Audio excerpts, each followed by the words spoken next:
What do Bernie Sanders and Mike Lee have in common, other than being extremely opinionated white guys?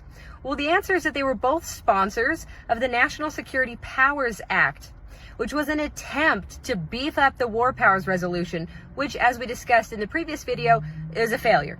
So here's what it would have done had it passed.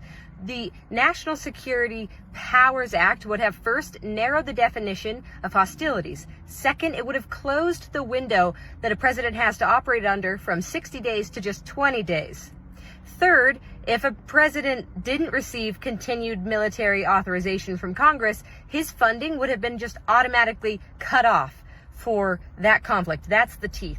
And finally, it would have introduced a sunset clause on AUMFs. So in other words, if they weren't reauthorized every 2 years, they would be done away with. Now, what's an AUMF? It's an authorization for the use of military force. Congress has not actually declared war since 1942 against Romania, but we've been in a lot of wars since then.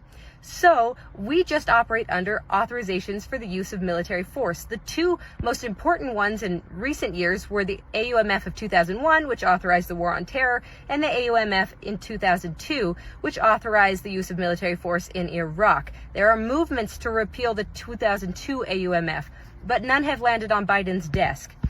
This bill would do that.